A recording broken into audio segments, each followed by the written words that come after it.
Bonjour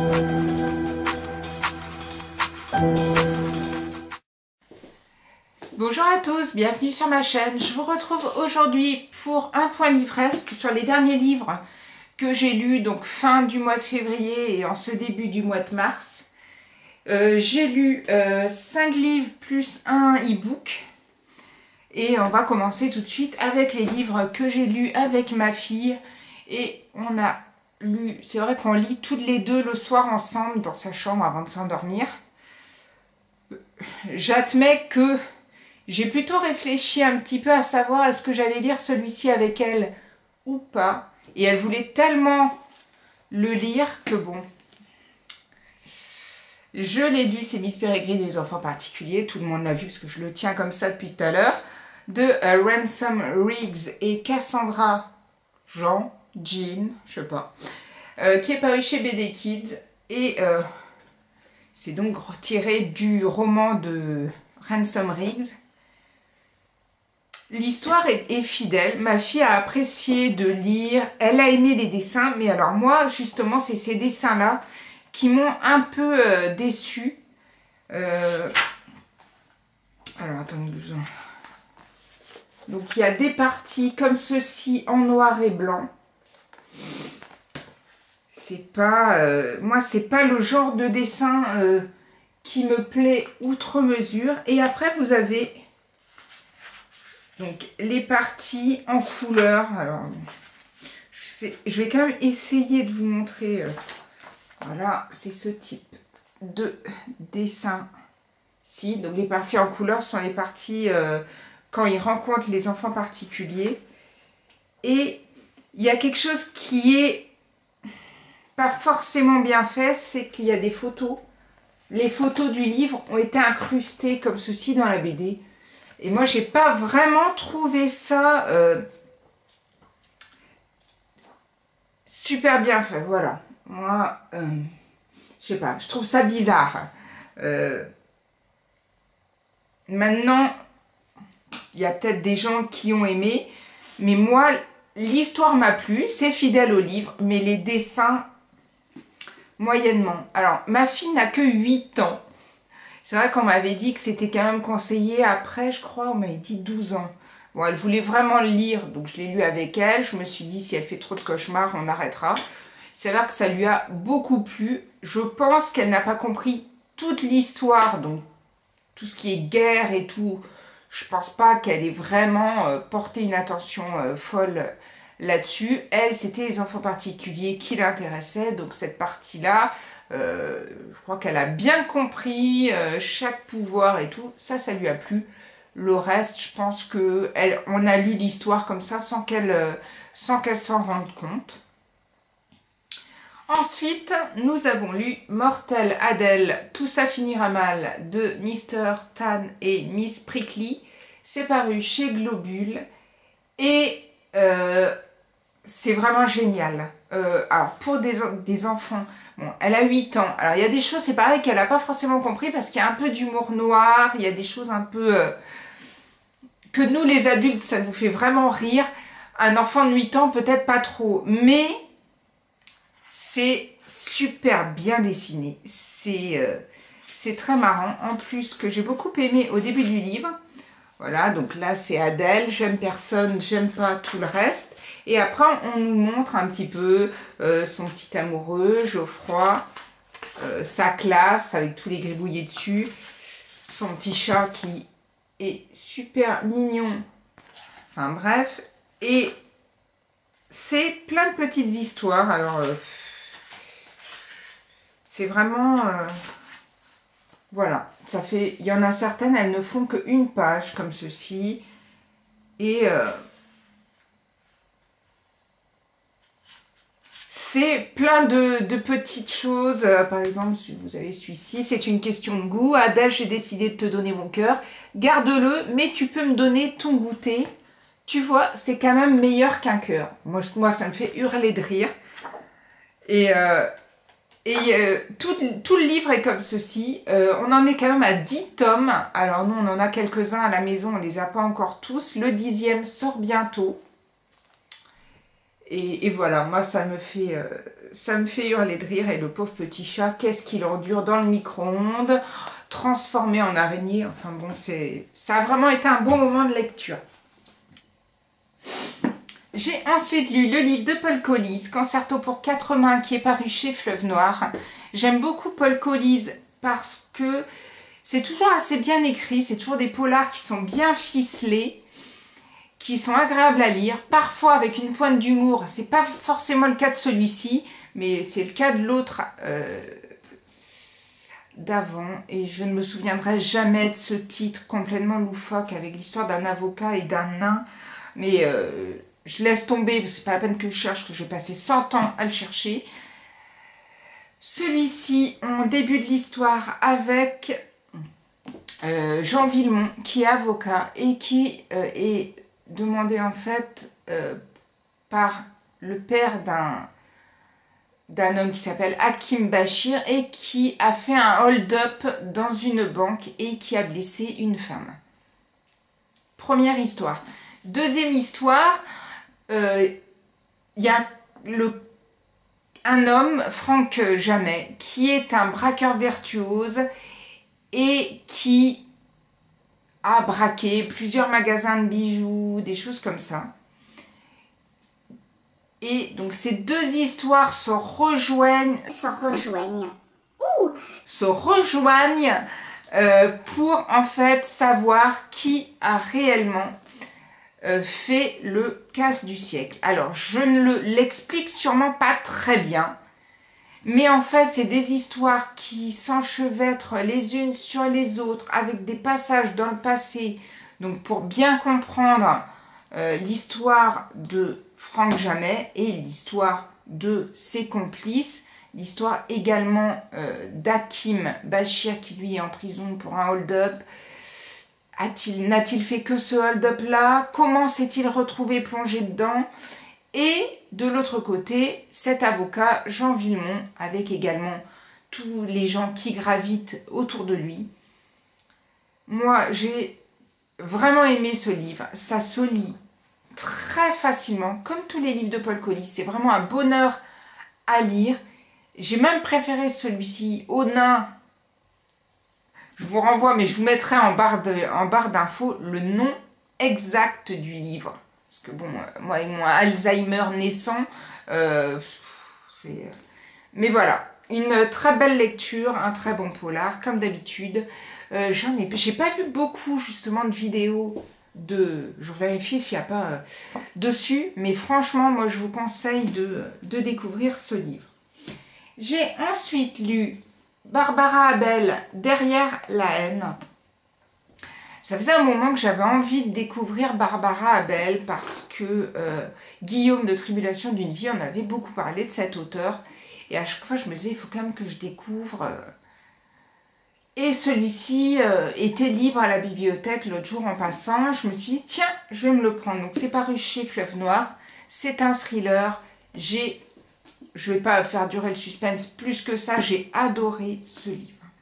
C'est l'histoire de deux familles. D'un côté, il y a Tiphaine et Sylvain, et de l'autre côté, donc ils habitent comme ça, côte à côte, il y a donc Tiphaine, Sylvain et Laetitia et David. Ces deux couples voisins, deux couples aussi étant très très très amis, ils habitent à côté, tout se passe très bien. Les deux femmes tombent enceintes quasiment au même moment, donc elles accouchent de deux petits garçons. Tout se passe très bien jusqu'au jour où il y a un des petits garçons qui décède accidentellement. Et là, tout bascule, les relations s'effritent, il y a beaucoup de doutes, beaucoup de questionnements sur la mort de ce petit garçon. Est-ce un accident ou autre? Qui est responsable? Et c'est-à-dire qu'au tout début, on est vraiment heureux de lire ce livre en se disant « Bah ouais, c'est super beau, ils s'entendent bien, c'est génial et tout. » Mais après, c'est tellement bien fait qu'on tombe dans une psychose. Mais mais horrible, c'est assez affreux. En plus, c'est crescendo, c'est-à-dire qu'on part et on lit ce livre. Moi, je l'ai lu très très rapidement. C'est bien écrit, vraiment, c'est bien amené.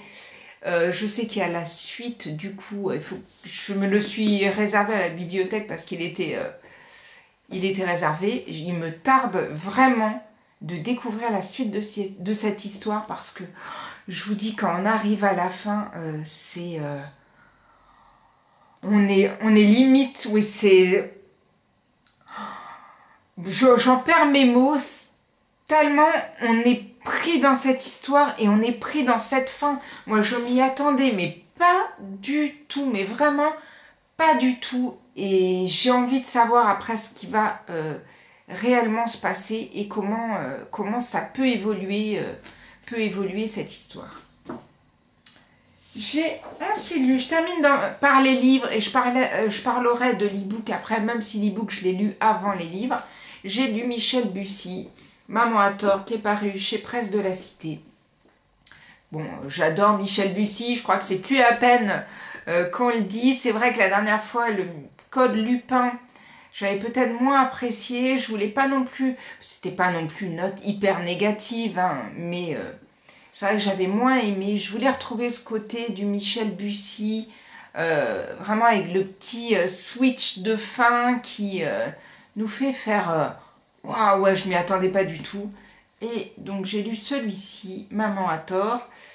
C'est l'histoire d'un petit garçon qui s'appelle Malone, qui a 3 ans et demi et qui affirme à l'école que sa maman n'est pas sa vraie maman, que son papa n'est pas son vrai papa. Et tout ça va jeter un froid à l'école et ils vont saisir un psychologue scolaire qui s'appelle Vasile. Alors, Dragonman, je ne sais pas trop, vous le prononcerez comme vous voulez. Toute la lecture, je me suis posé la question. Bon, alors je ne vais pas non plus m'attarder là-dessus. Ce psychologue sent qu'il y a quelque chose qui ne va pas et croit en fait cet enfant qui lui affirme que, alors ça c'est un peu, que son doudou, qui s'appelle Goutti, lui raconte des histoires sur sa vraie maman et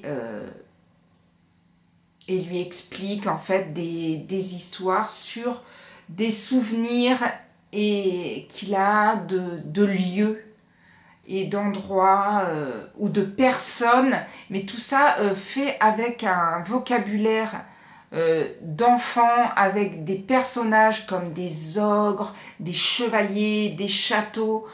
Et ce psychologue donc va étudier la vie de cet enfant et lui sent que l'enfant, même de façon déguisée, veut lui dire en fait une certaine vérité.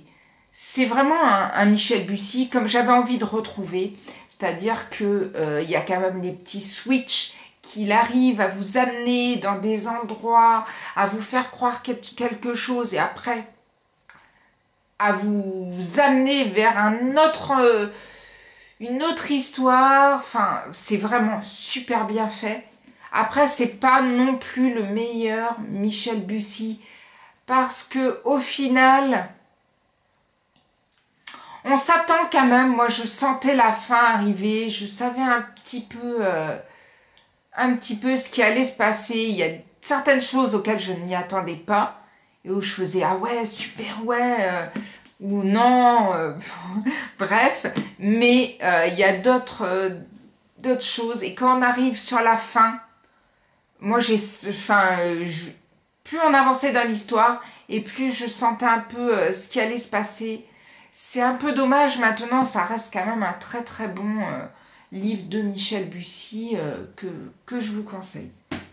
Le dernier livre, alors là, c'est la première fois que je le fais. J'espère qu'on verra quelque chose parce que celui-ci, je l'ai lu en e-book. Serre-moi fort de Claire Favant qui est paru chez Robert Laffont, donc dans leur collection La Belle Noire.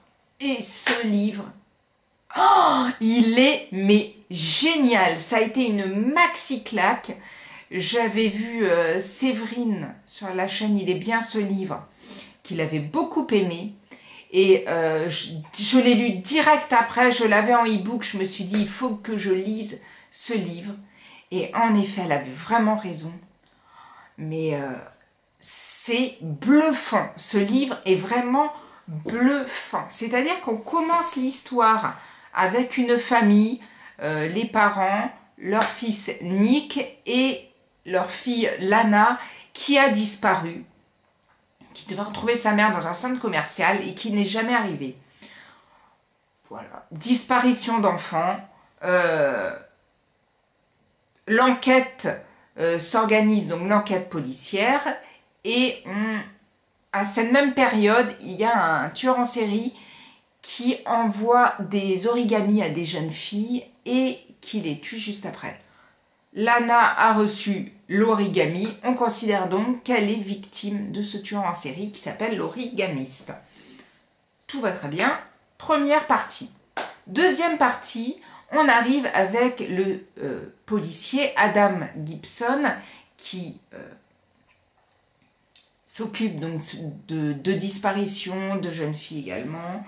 Et j'ai pas envie non plus d'en dire trop, mais la deuxième partie passe donc sur l'enquête d'Adam Gibson sur la disparition de jeunes filles, sur l'origamiste ou sur d'autres pistes pouvant mener à ces disparitions. Je n'en dis pas plus. Là, arrivé à la fin de cette deuxième partie, on tombe sur une scène, mais une scène, c'est vrai,